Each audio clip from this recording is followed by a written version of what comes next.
We've got participants from all around the world, all the way from Houston to Madrid. We got some participants from Switzerland and all the way to KL, Singapore and Malacca. So we hope we have a very good session tonight. First of all, let me introduce myself. My name is Izwan. I'll be the host, hosting along with a good friend of mine, a good colleague of mine, with Farin. We all Yes, we all representing Malaysian Business Council, and this is our first webinar session in which our good friend here, Mr. Kamil, will take the privilege to share his thoughts about creating opportunities during COVID-19.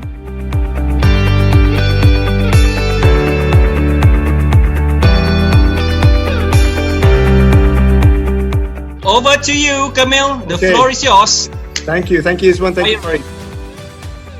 First of all, everyone, thank you for joining. Again, this is going to be a 90-minute presentation crammed into 30 minutes. So please bear with me, but I hope it's highly useful for everyone that's watching today.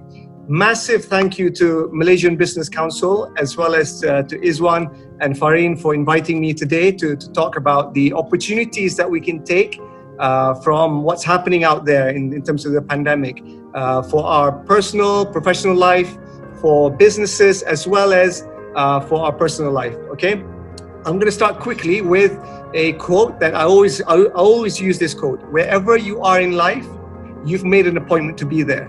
Now you've made an appointment to be here today at this time to learn, and I really applaud you guys for doing this. So thank you so much for joining us today.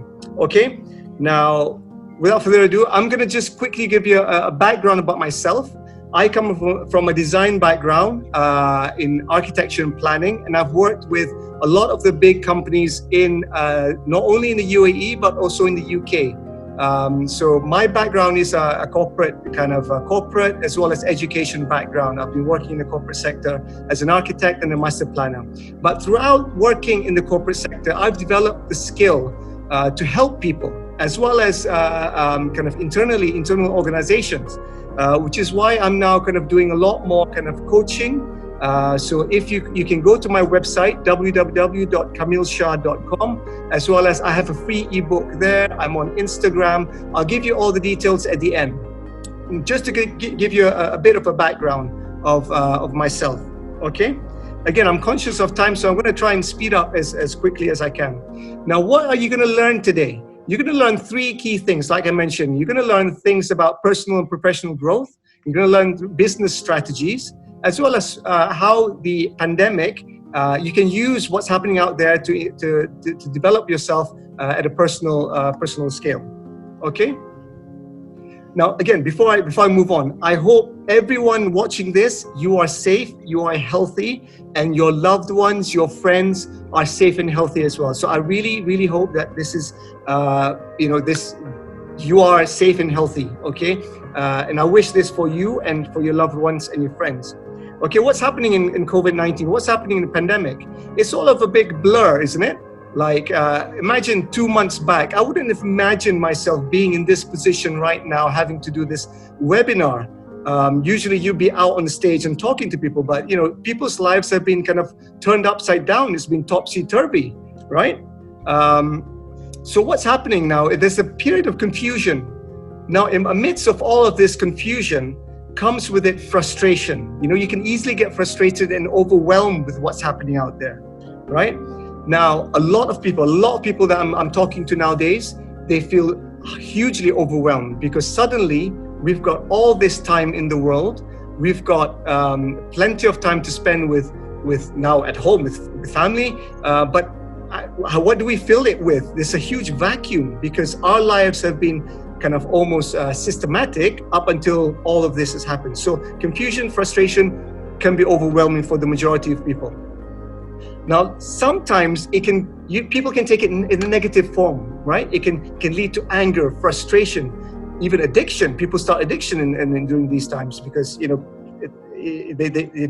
don't know how to handle it emotionally. right? So this can cause you to become a victim. But what I want to push everyone that I'm talking to is towards the gratitude side, the positive side, right? The opportunities, the growth, the energy. This is the time that, again, everyone I'm speaking to, I'm encouraging people as much as I can to take it as a positive thing, right? Now, how do we seek clarity amidst all of this blur that we're seeing? Now, the first thing I'm going to go through is the personal and professional growth. This is a great time for this. Setting goals, you do a self-audit, and how do you do it? Setting goals, right? Setting goals is one of the key things I'm encouraging people to do. Over 80% of people don't have clearly written goals, right? That's a staggering amount of people that you might have a goal up here, but if you don't write it down, it's highly unlikely it's going to turn into anything, right? So out of the 80%, 90% don't even revisit or rewrite their goals. How do you know you're going in the right direction if you don't assess your goals from time to time, right? So which is why I always go for goal setting. Goal setting, professional and your personal life, this is a key thing if you want to really grow, right? So why goal setting? Goal setting gives you a hook. It gives you a destination of where you want to go to. It gives you a GPS, like Google Maps. It gives you a way, a direction to go to. A lot of these things, again, you'll find it a lot more information on my blog if you go to kamilshah.com, but I'm giving you the key highlights here. It gives you energy. You no longer, if you have a goal, you no longer work, you no longer spend time doing the meaningless things. You would focus your energy laser sharp onto the goals that you want to get to. Ownership, it gives you ownership of your own life, control over your life. You know, the saying goes, if you don't have a plan, it's highly likely you're going to fall into somebody else's plan, right? So it also gives you, it makes you into a kind of a better person. You know, the journey that you get to, the journey that you go through to get to the goal. Sometimes that's more meaningful than the goal itself. Who do you become as a person, as a character to get to the goal? And lastly, I always go for drama. It's always fun, right? If you have a list of things, you take them off. You know, if, say, for example, one of the goals that you want is to visit, I don't know, Maldives, for example. You get there one day, you save enough money, you get the time out, you go with your family. That's you know, as the plane is landing, it touches the wheels touch the landing strip, you check it off, right? It's an amazing feeling. So again, all of these things help towards goal setting. Now, also important about goal setting is before you start the journey, you have to understand, question your goal. Is it the right goal? Sometimes you think, I have to do this major thing because it will get me X, amount of money, for example. But sometimes, it's not a correct goal. So you have to do a bit of self-auditing. Self-auditing is really important. You sit with yourself, you ask the question, where am I now as a person? How am I feeling? How do I feel about my life? Who's in my life? Who do I want to have in my life? So all of these things help you become a kind of a self-auditor of your life. You also look at where have you been? Maybe your past has led you to where you are now, right? So that's important to look back and say, okay, sometimes people have a lot of pain, sometimes people have success factors in their life, but it's always useful to understand that you are here now because of the decisions that you've made in the past. And the last thing is, where are you going? Where are you going? So where's the goal? Where do you want to be financially this time next year? Where do you want your relationship to be this time next year, right? So these three key things are exercises that you can do. Again, I always encourage people to go from absence to abundance, especially now where we don't know where we're going. So it's easy to say that, everything's negative. I don't have a thing to do. I've got a lot of time. I don't know what to do. So for example, I don't like my job, right? So instead of the language that you use from absence, take it into abundance. So instead of saying, I don't want to work for money, say, I want money to work for me, right? So go to, I don't want to, I want. So your self-talk will get you out of a negative situation into a positive situation, right?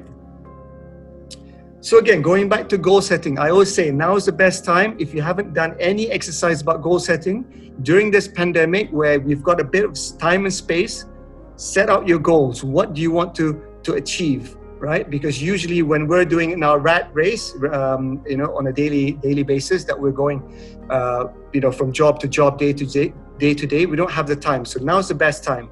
So again, Jim Rohn, if you haven't checked him out, check him out. Jim Rohn, he's an author, he's a motivational speaker. So he always says this: when is the best time to start? When is the best time to start? As soon as it's finished in your mind. That means as soon as you have an idea of what you want to become, where you want to go financially, how much you want to be earning, what your relationship wants to be. As soon as it's up here, that's the best time to start. You have to start now, right? So again, strategies: long-term, medium-term, short-term. You start with long-term strategies. Where's the end point for your goal? You write it down, your long-term goal. This is what I want to achieve. And then you break it down into, for example, medium term, so quarterly goals. So everyone here is possibly in some form of private or corporate sector. So you understand what I'm talking about in terms of long term, the medium term. You break it down into medium-sized chunks, and then you break it down further into smaller chunks, right? Smaller chunks, daily practice. So the daily things that you're doing, just check that you're doing the right things which are leading towards that goal, right? And the key thing is to evaluate it. Like I said, 90% of people who have written goals, they don't evaluate it. Evaluating your goals help you understand, am I going in the right direction, or am I going off course? Am I getting distracted with something else? So reviewing your goals is a really important thing. Again, the tools that I'm showing you here are possibly something that you're familiar with, right? So the 80-20. So focus on the 20% or the small things that you can that actually give you a big kind of outcome. So leverage the time that you have. So for example, an hour of your time that could be spent on a meaningful meeting with a prospect or a future employer, or whatever it is, something that can progress your career. That 1 hour compared to an hour doing audits or kind of Excel sheets, that's something that you have to weigh. Is my hour valuable enough to be spent on the kind of the housekeeping stuff? Can that be delegated to someone else? So this is the 20-80 or 80-20 principle. Smarter, I'm sure you're familiar with this. Smarter, be specific with your goal.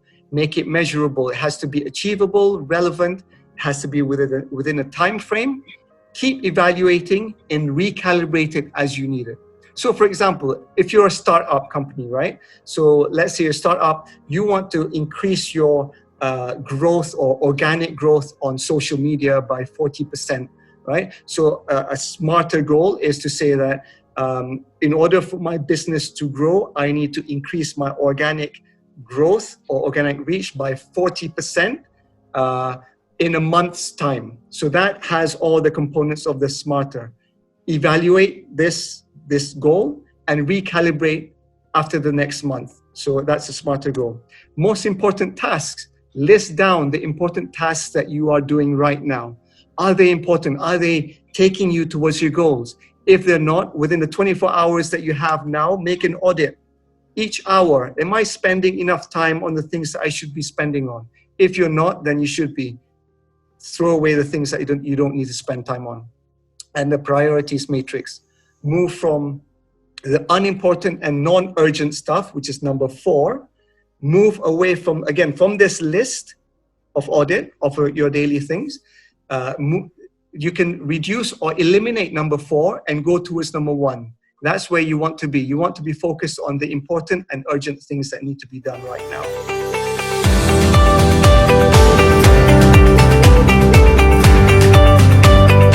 Right? Business strategy.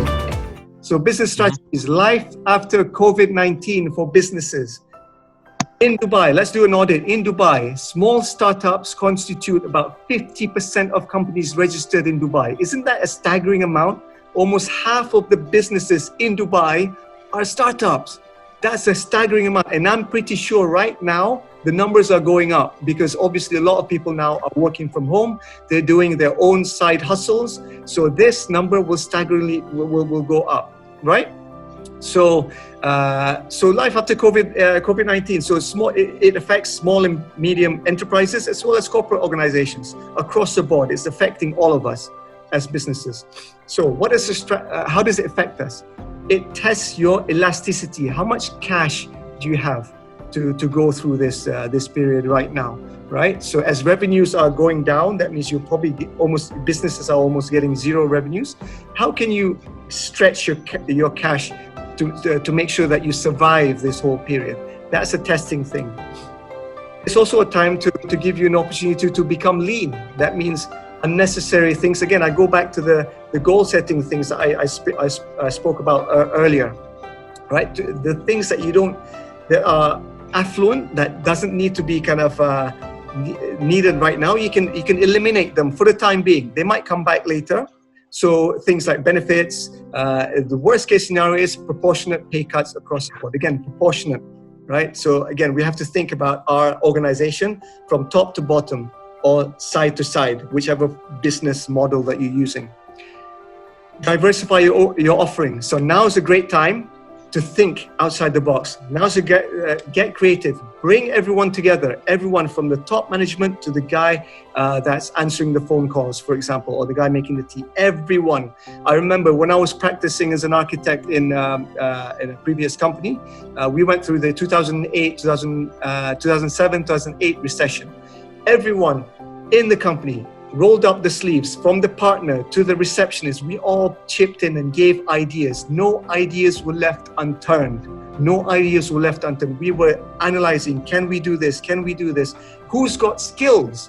You'll be amazed at the skills that your staff has that you do not know. If you're in management, you might not know that your staff has amazing skills. So now is the time to understand who's got the skills that can pivot your business, that can give your business a new lease of life. Call for leadership. Again, this is related to diversifying your offering. Bringing everyone together, looking at untapped skills, a team bonding exercise, and if worst case scenario, repatriation should only be considered as a last resort. Again, trying to keep the team holding as much as you can. Okay, I know it's difficult. Changing a business model might be an opportunity now to look at, if you're going as a hierarchy at the moment, is it a time to go flat? Going back to the previous architects company that I was in before, they were operating on a hierarchical basis. It was a partnership, right? So it was going top to bottom, right? But what they did, what was really clever, was during the recession, they rehashed the whole business model. They are now one of the leading employee-owned company architects practice in Scotland. Before, it was a partnership, but they took the bold move. They said, look, we want to retain our staff, but how do we retain our staff? Instead of operating business as usual, they turned it to the sideways. So basically, it's flat. It's empowering to everyone in the business that the success and the failure is now on everyone. Whereas before, there might be opportunities not to take advantage of that. But now, everyone has to chip in, roll up the sleeves, and it became an employee-owned practice. Craft your community, build up your base in terms of your customer base, your existing customer base, as well as your new customer base. Now is the time to gather as much as you can in terms of reaching out to the people that you were not considering as potential clients before. Are they your potential clients? Are they the potential customers now, right? With the new offering that you've got, maybe it will appeal to them. So again, these are kind of key high-level strategies. I'm going to go to personal life. How is it going to affect COVID-19? With physical distancing, we're more, I believe, more socially connected. Even though physically we're detached, we're now more socially connected with the internet and everything. Now, relationships, I've broken it into two: family and friends. There's a bit of a bias now because obviously I'm a family man. I've got my family here, and I'm truly grateful that I get to spend time with my family right here, right now, right? Because before, it used to be meetings, I used to come home late, whereas now, okay, I'm saving about a couple of hours a day on commute. Imagine those couple of hours that I can now devote to spending time with the kids, spending meaningful time with a spouse, right? So it's an advantage. It's an advantage now only if we see it as an advantage. Now, again, assess the quality and the quantity of time that you spend before and now. So again, we have more time now to spend with our loved ones. Again, friends, people that we haven't contacted before. Now, maybe it's a time to pick up the phone and say, hey, how are you doing? We now have to kind of reach out to each other, right? To help. Everyone has to kind of chip in and help each other and check in on each other. Now, again, I'm going to go through about 5 key strategies here. So talking helps, right? Talking helps. The way that I'm talking to you guys now, and the way after this, you guys are going to talk to each other. You're going to talk to, it's a ripple effect. Whatever we do, we talk, we share experiences. That's a good way of helping each other out, especially emotionally throughout this period of time that we're in. It gives you comfort and hope. It gives you an opportunity to be heard and also to hear other people. And you can get feedback during this time. It gives you an opportunity to try something new. For example, if you're a family, you have a family, try something new. Give an opportunity to try out, maybe a baking class or something with your spouse, with your friend, or with your family, and even do a kind of a group. I know a lot of people now are doing group Zoom calls, with family in Malaysia. If you're here in UAE, so you set up a regular kind of meeting, right? Also giving time for the kids to lead, right? Giving them empower them to lead. Now listen, now's probably a good time. I usually now step back and let the kids, okay, kids, what do you want to do today? Right? So we let them lead. So again, we're giving them an opportunity to train and to give them kind of these leadership skills unintentionally. So they will become empowered to lead us as opposed to us kind of telling them what to do. Now's the time to say, okay, we step back. Okay, kids, what do you want to do today? Should we do or do you guys want to do some painting? Okay, fine. I'll get the paintbrush out and everything. So it's a time to bond, right? And making it fun. So it's also an important time to keep the routine. We had a routine before. Let's set up a new routine. If we had an old normal, now it's the new normal. Let's create a new routine for us. Eliminate the bad things from before and start to bring in the good stuff, right? The good routines that we want to do with our family and our spouse and friends. And also don't forget that we also have to take time out, right? Sometimes we're sitting together in the house, things can get, emotions can get high, right? So always allow yourself to take the time out. Don't think that you can do it all on your own. You can't physically. Nobody can do everything on their own. We have to help one another. So if you've got a spouse, say, okay, can I get my time out now just to kind of get a breather from things? So you play tag teams, so that will help you recuperate your energy. So that's also an important thing, to regain the energy that you're using.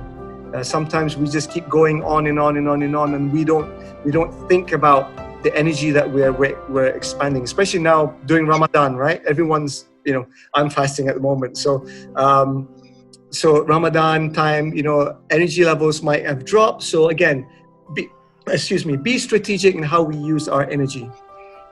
Most importantly, at the end of the day, have fun. Don't forget to have fun, right? We're only here once, right? So please, whatever you do, even though I'm talking to you about all these strategies, at the end of the day, please have fun, because now's the time. Now's the time to actually think about the things that we wanted to do before, and we didn't have the time to do it before, but now is a good time to do it. Okay, I do apologize. I'm going to wrap up now. This is a 90-minute thing. I'm squeezing into 30 minutes, right? I hope it's useful for you guys. So again, to wrap up, COVID-19, how to gain clarity in COVID-19. From my perspective, personal and professional development, I gave you the 6 key reasons of how goal setting can help you, personal and your professional life. Business strategies, again, 6 key strategies of how you can recalibrate your business and pivot your business to take advantage of what's happening now.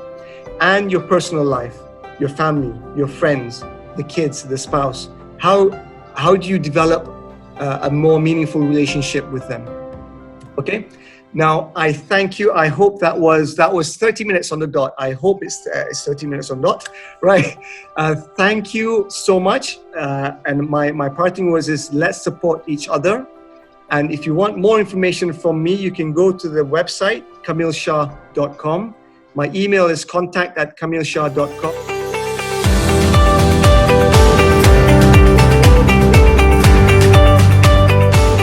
Full presentation. I think we can all agree under these kind of circumstances, everybody is facing a tough time.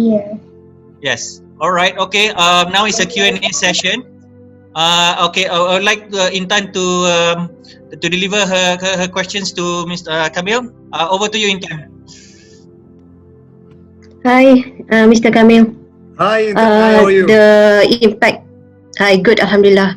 Talking about the impact of the COVID-19 is actually something new. It's something new, and then to manage the impact is actually a learning cycle every day. We cannot really foresee what's going to happen tomorrow or day after tomorrow. Yes. Okay, in your view, actually, if you would like to advise us on what to do next, what do you think going to happen in a month's time? Are they going to be depreciated? What do you think about the current trend?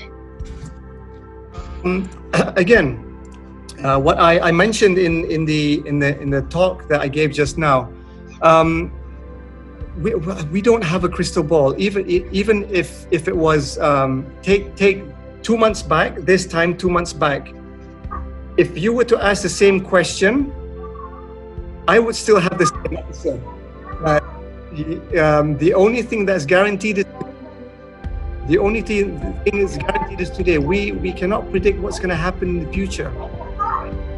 Even when we think that things are going smooth, we will not have that ability to understand what's going to happen in the future. So rather than kind of focus on the negatives of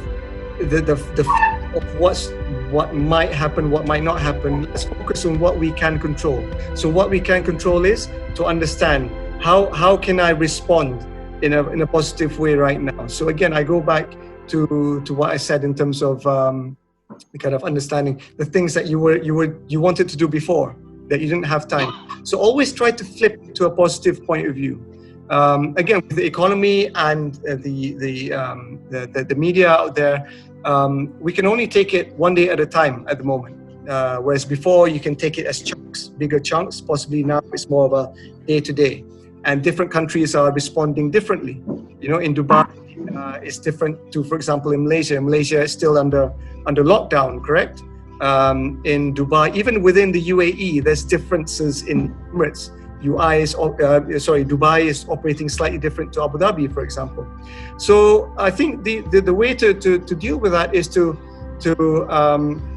manage it the best that you can. I mean, focus on the things that you could control, and not to be worried about the things that you can't control. I think that's the only way. That's the only advice I can give. I hope that answers the question. Yeah, but financially, if you can see that the slope of the economic suddenly have a sudden dip within 2 months of the first 3 months of COVID-19. So when the economic slope have a dip, a sharp dip, and then to bounce back, I think it might take another 12 months. Of course. So like it is Of course. Yeah. Again, the in terms of economics. Look, I mentioned about what happened in the 2007-2008 recession that we went through, and prior to that, if you remember, when I was still studying in Malaysia at that time, the first one that I actually experienced as an adult was I think it was prior to that. It was a 97 economic downturn. So again, the cycle is always going to continue. It's going to go up, it's going to go down. So if we can look to what we did in the past and look at the success stories, which is why I mentioned about what happened with the architect's office that I was working in before. They managed to pivot and they changed their business model, right? So learn from what other people did. We don't have to reinvent the wheel. The wheel's always been there. We just need to look back and see how they did it before and see if it applies to us. So again, changing a business model might be a good time for you to survive now, right? Again, the same way the economy is happening, it might happen during the economic recession that happened in 2007, 2008, and prior to that. Yeah, I think so. Yeah. Okay. So again, Yep. yeah. So I for hope the that interest answers of your question. time, Over to you, Izwan. Okay. We have another 5 more minutes. Sorry to bump right in. So we can entertain one more questions from the audience before we wrap it up for today's webinar. Does anyone have any questions or any feedback, any opinions? Okay, if any, I'm done. okay, Sorry. if there's no question, I've got one question. What is your advice, Kamil, to those? I mean, you mentioned a lot about blessing in disguise for COVID-19, right? You spend time with your family, you can do a lot of things, quality time. But what is your advice for those who have lost their jobs, for example, or lost their income? I mean, like, what would you advise them, and how do you, like, what would you tell them to keep on going during this time? Because it's pretty tough. Mentally, yeah. Yeah. Excellent question. One thing that I mentioned right at the beginning, when COVID-19 started to happen, I put out a video on YouTube. Right, it was almost like a knee-jerk reaction from me, because I really wanted to help people out, because I actually saw it see it happening in the first week of COVID-19, how it's affecting people. People were losing jobs, people were getting pay cuts, and I'm not talking about people on kind of big incomes. I'm talking about people in the service sector with almost minimal income. That I'm talking about Dubai here. People were sending money from Dubai to Philippines, to India, to Pakistan, people in the service sector. Now, these guys, they're working really hard on almost kind of, very, very tight salaries, and they're the ones that are almost getting hit. So the first video that I put on YouTube is that I said at the end, I said, those who have, now's the time to help those who need help. Right, so it's an important lesson to understand that we're all in this together. If we understand, we look around our immediate community. For example, if I go downstairs to the grocery store, and I'm talking to these guys, and half the team are getting pay cuts, how can we help as an individual? How can we help as an individual? Maybe it's spending a bit of, if we've got spare cash, let's just give, right? There's no harm in giving. Now, that's a short-term solution. I'm not giving that as a long-term solution. But as an individual, now this is the time where you say, start self-auditing as a person. I was talking to a guy from Costa the other day, right? He was saying that his team has been cut. It's only him and one other person now. The rest have been laid off. I said, okay, I'm not going to mention his name, but I said, what else? I'm sure you're good at something. He said, he started talking about his life history. He said, yeah, I used to teach ping pong.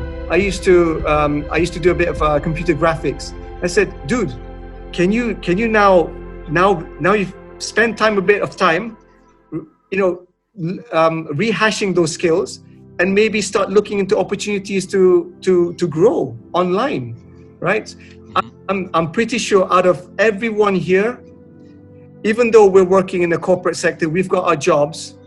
I'm sure we can play the guitar, we can cook, we have our own thing about exercise, we are nutritionists. We are more than what we think we are. That's the truth, correct? Because we have. So now have a look at yourself. I'm saying in a good way. List down, what have I done in the past? Can I leverage on these things? Start teasing out these things. They might end up getting bigger, right? So that's another strategy. I hope that answers the question. Yeah, thank you. All right, okay.